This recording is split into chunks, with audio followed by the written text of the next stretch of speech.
नमो नमः। चाणक्य संस्कृत अकादमी में आप सभी लोगों का स्वागत है। साथियों, आज मैं जो विषय लेकर उपस्थित हुआ हूँ वह तर्क संग्रह है। तर्क संग्रह भाग 1 इसलिए लिखा हूँ कि इसमें 30 क्वेश्चन की सीरीज लेकर आपके सामने आता रहूंगा और इस प्रकार से पूरे तर्क संग्रह ग्रंथ को मैं कवर करूंगा, मतलब पूरा कंप्लीट करूंगा। अब सबसे इसमें जो एक महत्वपूर्ण बात देख सकते हैं कि भाई तर्क संग्रह किसने लिखा है, तर्क संग्रह कैसा ग्रंथ है या प्रकरण ग्रंथ है, और इसकी चर्चा मैं तब करूंगा जब मैं इसके टॉपिक को लेकर आऊंगा। अभी सिर्फ मैं क्वेश्चन लेके आया हूं। और जिन भी साथी को जो है, मतलब हमारे अभ्यर्थी जो भी तैयारी कर रहे हैं यूजीसी नेट या टीजीटी पीजीटी बीएड या सीटेट वगैरह जो भी परीक्षाएं परीक्षाओं की तैयारी कर रहे हैं, वे आसानी से इन जो है प्रश्नों को पढ़ें और इनको तैयार करें।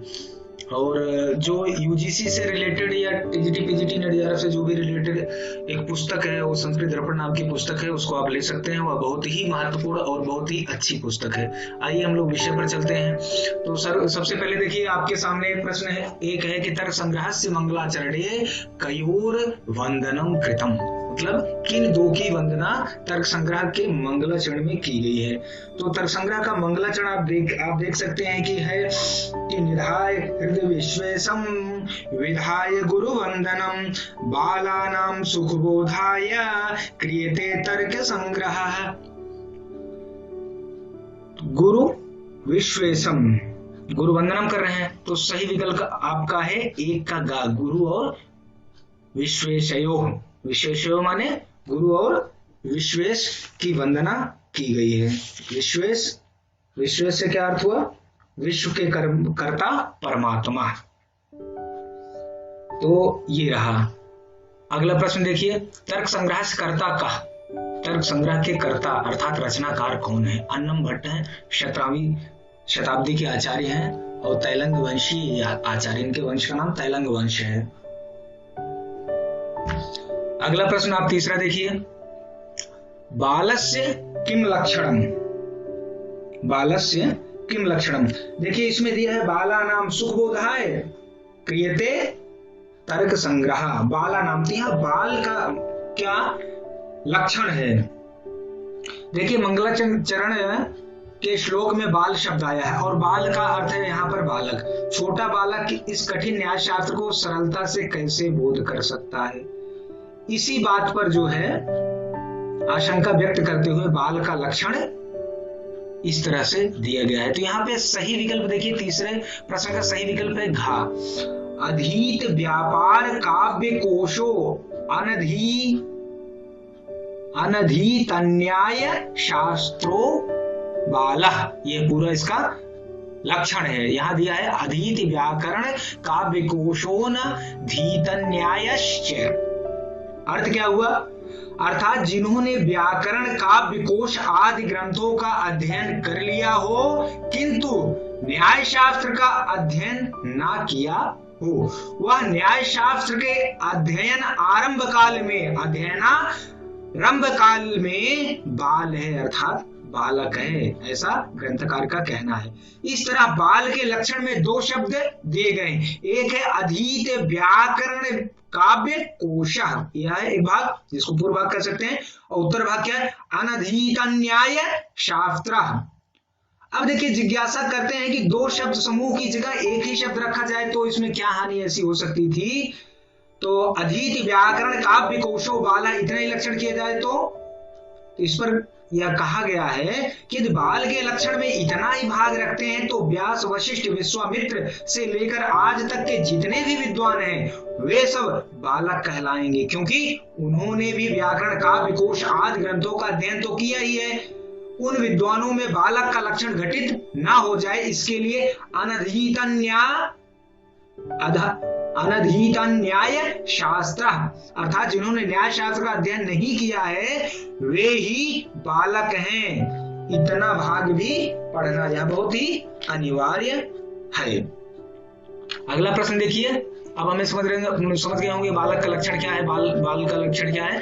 फिर कहें लक्षणस्य किम लक्षणम, आपका चतुर्थ प्रश्न है लक्षणस्य किम लक्षणम। देखिए साथियों, ये जितने भी प्रश्न हैं बहुत ही महत्वपूर्ण प्रश्न है, इसमें ध्यान से देखिएगा।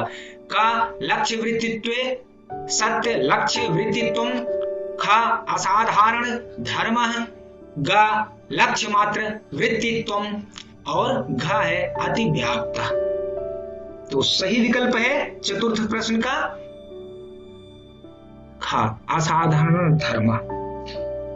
देखिए इसका आप आसानी से देख सकते हैं कि असाधारण धर्मो लक्षणम, करें प्रत्येक लक्ष्य का लक्षण अवश्य हुआ करता है। तो लक्ष्य का लक्षण का क्या लक्षण है? लक्षण से किम लक्षण, करें असाधारण धर्म लक्षणम, अर्थात असाधारण धर्म होना लक्षण का लक्षण है। जिस लक्षण में अव्याप्ति अतिव्याप्ति असंभव इन तीनों दोषों में से एक भी दोष ना हो, वह लक्षित वस्तु का असाधारण धर्म हो, उसे लक्षण कहते हैं। तो तात्पर्य क्या हुआ? जो अव्याप्ति अतिव्याप्त और असंभव इन तीनों दोषों से रहित हो, वह ही असाधारण धर्म हो सकता है। जिस वस्तु का लक्षण कर रहे हैं वह लक्ष्य होता है अथवा लक्षित होता है। जैसे गाय का लक्षण करना चाह रहे हैं तो गाय ही लक्ष्य है और लक्ष्य का ही लक्षण किया जाता है। अगला प्रश्न देखिए, पांचवा प्रश्न, लक्षण से निकृष्टम लक्षणम किम, अव्याप्तिग्रस्त, ख अव्याप्त्याति व्याप्यत्य संभव ग्रस्त, अव्याप्ति अतिव्याप्त, अलग अलग करेंगे तो अव्याप्ति अतिव्याप्ति युक्त, अव्याप्ति अतिव्याप्ति दोषत्रय शून्यत्वे सति असाधारण धर्मत्वम। तो प्रश्न संख्या 5 का सही उत्तर है घ। तो इस तरीके से आप देख सकते हैं कि जिस लक्ष्य में अव्याप्त अतिव्याप्त और असंभव इन तीनों दोषों में से एक भी दोष विद्यमान ना हो, ऐसे लक्षण को ही वास्तविक लक्षण क्या करना चाहिए? मानना चाहिए, और वह ही उसका असाधारण धर्म भी होता है।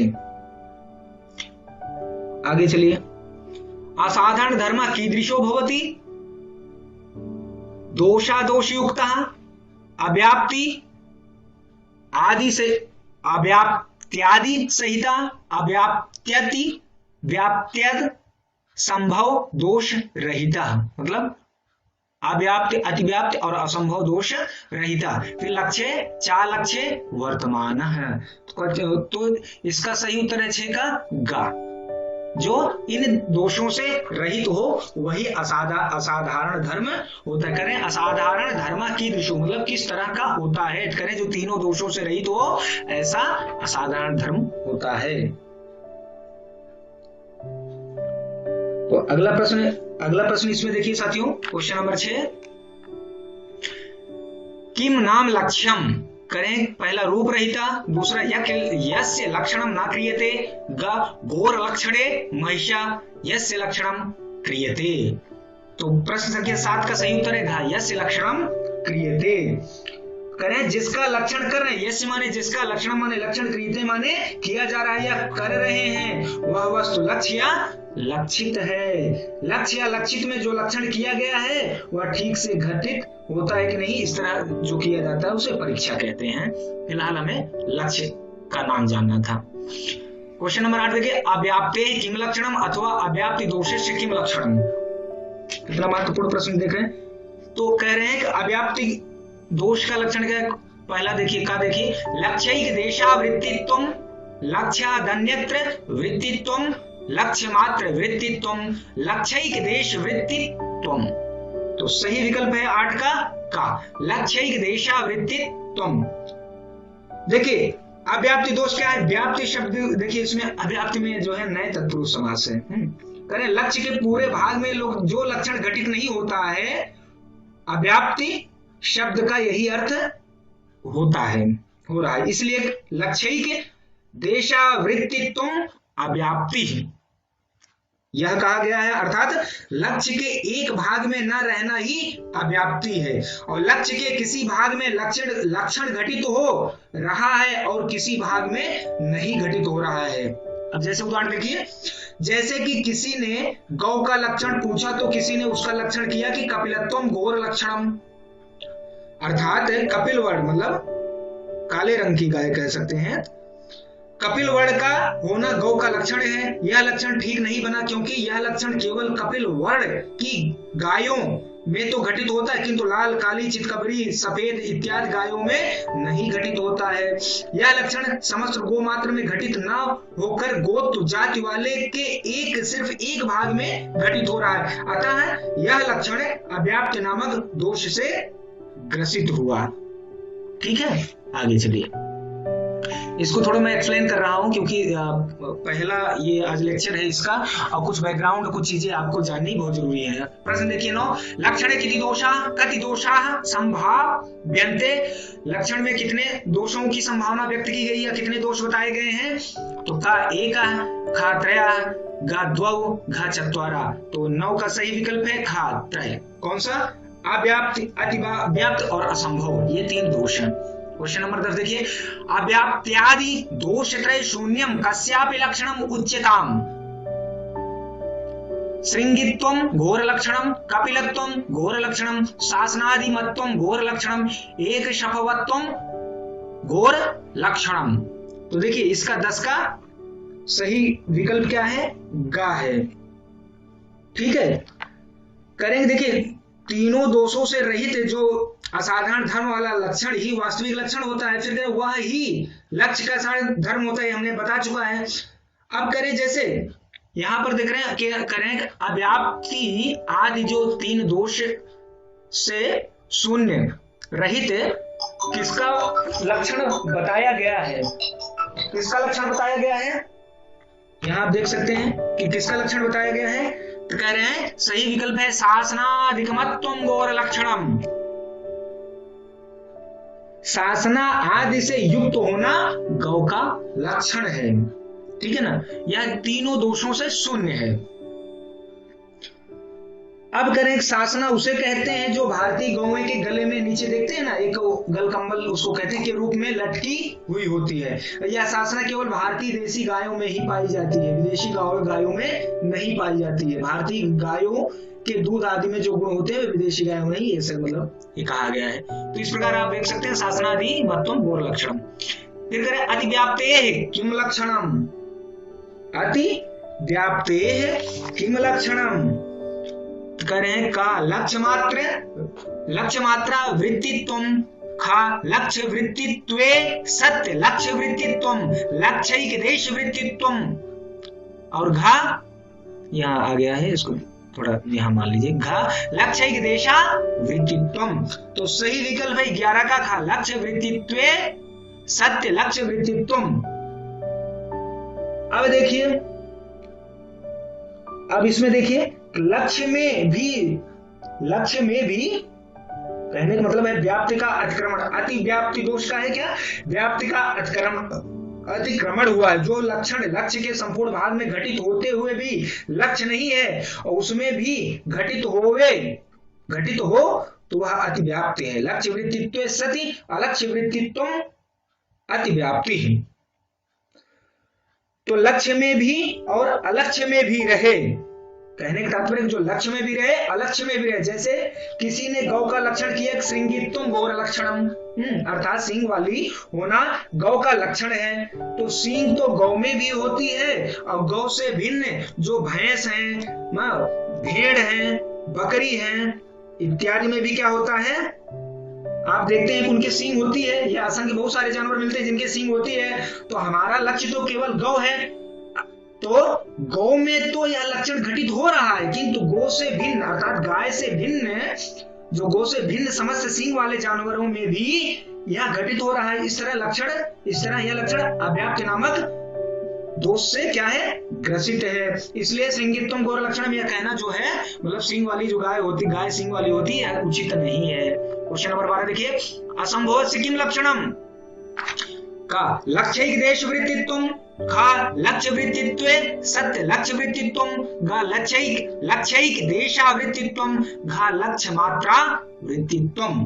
तो सही विकल्प है 12 का घा लक्ष्य मात्रा वृत्तित्वम। यह क्या है, यह असंभव दोष का हमारे लक्षण है। करें असंभव से किम लक्षणम, असंभव कहने वाला, अच्छा असंभव दोष का क्या लक्षण है, करें असंभव शब्द के साथ निषेधार्थक, ये नए शब्द मतलब निषेधार्थ नए शब्द जुड़ा है, तो इसका अर्थ है जो संभव ही ना हो उसे असंभव कहते हैं। करें लक्ष्य के किसी भी भाग में लक्षण का संभव ना होना ही असंभव नामक लक्षण दोष है। जैसे कहा गया कि एक शपवत्वम गौर लक्षणम, अर्थात एक खुर वाला होना गौ का लक्षण है, ऐसा कोई कहता हो तो यह लक्षण असंभव दोष से रहित ग्रसित हुआ या असंभव दोष से युक्त हो गया। क्योंकि एक पैर में एक खुर तो केवल घोड़े गधों में देखा जाता है, एक पैर में एक खुर तो केवल घोड़े गधों में देखा जाता है, तो गोत्र जात के जानवरों में नहीं। तो गाय के प्रत्येक पैर में दो दो खुर होते हैं, अतः एक शपवत्व वाला गो लक्षण असंभव दोष से युक्त हो जाता है। तो इस प्रकार आप देखते हैं कि असंभव का लक्षण जो है यह हुआ। अगला प्रश्न देखिए, परीक्षा या प्रयोजन किमस्ति, करें इतर भेद ज्ञानम पक्ष ज्ञानम लक्षण दोष परिहारः तर्क संग्रह ज्ञानम। तो सही विकल्प है 13 का ग, लक्षण दोष परिहारः। तो कह रहे हैं कि लक्षण में दोषों का परिहार, यदि लक्षण में किसी तरह का दोष दिखाई पड़ता है तो उसका निवारण करना परीक्षा का प्रयोजन है, परीक्षा का फल है। क्वेश्चन नंबर 14 देखिए, लक्षण सुप्रयोजनम किमस्ति, यहाँ पर क्या था परीक्षा, यहाँ लक्षण सुप्रयोजनम किमस्ति, तो एक का इतर भेद ज्ञानम, खा पक्ष ज्ञानम, ज्ञानम नहीं ज्ञानम, लक्षण दोष परिहार तर्क संग्रह ज्ञानम। तो सही विकल्प है 14 का इतर भेद ज्ञानम। तो यह क्या है, यह लक्षण का प्रयोजन है। करें इतर भेद ज्ञानम, अर्थात यह पदार्थ या वस्तु इस पदार्थ या वस्तु से भिन्न है, इस तरह का भेद ज्ञान होना क्या है, लक्षण का प्रयोजन। क्वेश्चन नंबर 15 देखिए, का नाम परीक्षा, क्वेश्चन नंबर परीक्षा है कि परीक्षा का क्या नाम है, लक्ष्य लक्षणम नास्ति इति कथनम, लक्षणम अस्ति इति विचारः, लक्ष्य लक्षणम न वेति विचारः, इतर भेद ज्ञानम। तो 15 का सही विकल्प है ग, लक्ष्य लक्षणम न वेति विचारः। जिस पदार्थ का लक्षण किया जा रहा है वह लक्षण उस लक्ष्य में घटित होता है या नहीं, इस तरह के विचार को परीक्षा कहते हैं। मंगलम कद्विधम, बहुत प्रश्न आता है मित्रों, मंगलम कद्विधम भवति, मंगल कितने प्रकार का होता है या कितनी विधा का होता है, कितने प्रकार का होता है, एक विधम, त्रिविधम, चतुर्विधम, द्विविधम। सही विकल्प है त्रिविधम। कौन कौन सा, नमस्कारात्मक मंगलाचरण है, नमस्कारात्मक आशीर्वादात्मक वस्तु निर्देशात्मक। और यहाँ पर जो है वस्तु निर्देशात्मक और मंगल दोनों प्रकार का जो है आपको मंगलाचरण दिख रहा है, परंतु वस्तु निर्देशात्मक जो है मंगल ही यहाँ पर कहा जाता है। आइए, पदार्था कति सन्ति, पंच चत्वारः त्रयः सप्त, तो 7 पदार्थ होते हैं। तो क्वेश्चन नंबर 15 का घ सही है, उत्तर घ सही। मंगल से किम प्रयोजन, करें मंगल का क्या प्रयोजन है, देखिए मंगल का यहाँ प्रयोजन बता रहे हैं कि भाई मंगल का प्रयोजन है, मंगल क्यों किया जाए। आइए करें, पहला विघ्न नाशः, ग्रंथ समाप्तिश्च, ग्रंथेन धन प्राप्ति, बुद्धि वर्धनम, पुस्तक प्रकाशनम। तो 18 का सही विकल्प है का, विघ्न नाशः ग्रंथ समाप्तिश्च, मतलब करें कि विघ्नों का नाश और ग्रंथि की समाप्ति। तो मतलब है प्राचीन न्यायिकों के मत में मंगलाचरण का फल है निर्विघ्नता पूर्वक ग्रंथ की पूर्णता अर्थात समाप्ति। क्वेश्चन नंबर 19 देखिए, पदार्थस्य किम लक्षणम, संज्ञा पदार्थ जन्य प्रतीति, पदजन्य प्रतीति विषय क्रिया। 19 का सही विकल्प है ग, पदजन्य प्रतीति विषय है। आई द्रव्याणि कति सन्ति, कानि च तानि, द्रव्य। अब देखिए यहाँ पर द्रव्य पूछ रहे हैं, भाई द्रव्य कितने हैं और द्रव्य कितने हैं और वे कौन कौन से हैं। तो ये देखिए कई बार आता है तो आइए देखिए, एकादश, नव, सप्त, त्रयोदश। तो सही विकल्प है 20 का खा, नव। कौन कौन से कहा गया है कि अन्नम भट्ट कहते हैं कि पृथिव्यप तेजो वाया काल, सॉरी, पृथिव्यप तेजो वायुआ काश काल दिगात मनांस नवयु, अर्थात पदार्थ 9 है, उनकी संख्या 9 है। पृथ्वी, जल, तेज, वायु, आकाश, काल, दिक, आत्मा और मन। इनके क्रम को याद करना, क्योंकि कभी कभी पूछ लेते हैं कि सप्तम पदार्थ कौन सा है या अष्टम पदार्थ कौन सा है। जिस प्रकार देखिएगा क्वेश्चन नंबर 21 देखिए, तर्क संग्रहे गुणाह के, यहाँ पर सही उत्तर हमने बताया ना, खा, 20 खा, 9। 21 देखिए, तर्क संग्रह गुणाह के, तर्क संग्रह में गुणाह के मतलब कितने गुण हैं, सॉरी, के कौन से गुण हैं।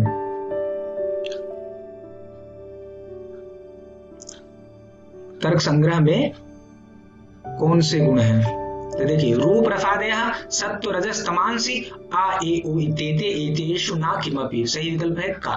रूप रस इत्यादि जो है 24 गुण, रूप रस गंध जो इत्यादि जो है 24 गुण जो बताए गए हैं तर्क संग्रह में, इनको आप अच्छी तरह क्रम से याद करिएगा। रूप रस गंध स्पर्श संख्या परिमाण पृथक्त्व संयोग विभाग परत्व अपरत्व गुरुत्व द्रवत्व स्नेह शब्द बुद्धि सुख दुख इच्छा द्वेष प्रयत्न धर्म अधर्म और संस्कार, ये 24 गुण तर्क संग्रह में है।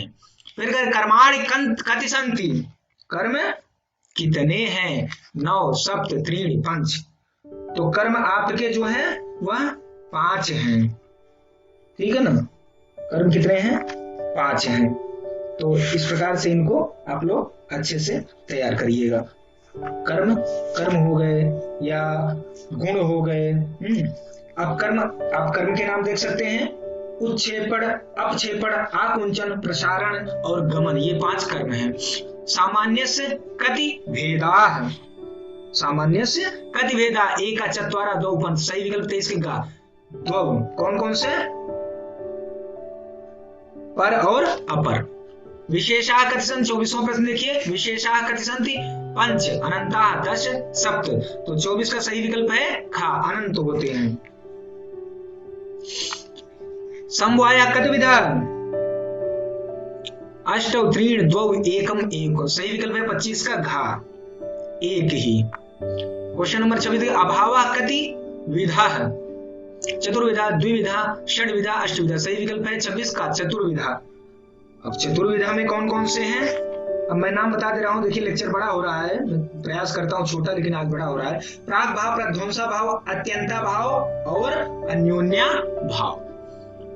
पृथिव्याः किम लक्षणम, रसवत्वम, रूपवत्वम, गंधवत्वम, स्पर्शवत्वम। सही विकल्प क्या है, गंधवत्वम। सही विकल्प 27 का। नित्या पृथ्वी किम रूपा, परमाणु रूपा, स्पर्श रूपा, रूपवती, कार्य रूपा। तो 28 का सही विकल्प है का, परमाणु रूपा।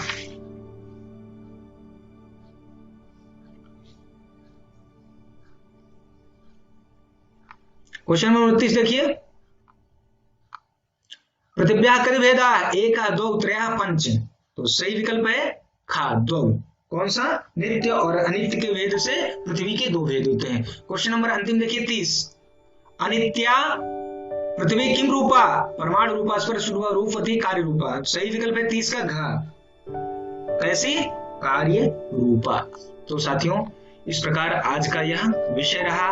आप, हम लोग और हमारी टीम बहुत मेहनत कर रही है साथियों, और आपका जो भी सुझाव हो उसको हमें कमेंट बॉक्स में लिख कर भेजिए, या कोई और बात हो तो आप हमें हमारी वेबसाइट पे जाकर, चाणक्य संस्कृत एकेडमी पे जाकर .com है, पूरा है चाणक्य संस्कृत एकेडमी .com हमारी वेबसाइट है, वहां से हमें ईमेल कर सकते हैं, हमारे नंबर को लेकर फोन कर सकते हैं। यदि आपको पुस्तक की आवश्यकता हो कि किस पुस्तक को पढ़ें नेट जेआरएफ या टीजीटी पीजीटी तैयारी करने के लिए, तो साथियों नेट जेआरएफ की अभी जो है नवीन पाठ्यक्रम का जो पुस्तक है संस्कृत दर्पण है, चौखंबा और इंटेली से प्रकाशित है। आप इसको लीजिए और अपनी तैयारी को बढ़िया से तैयार करिए, अपनी परीक्षा की तैयारी अच्छे से करिए, और हमारे चैनल को लाइक करते रहिए, शेयर करते रहिए और सब्सक्राइब जरूर करिए साथियों। आइकॉन बेल दबाइए जिससे जो भी नया लेक्चर हो आप तक पहुंच जाए।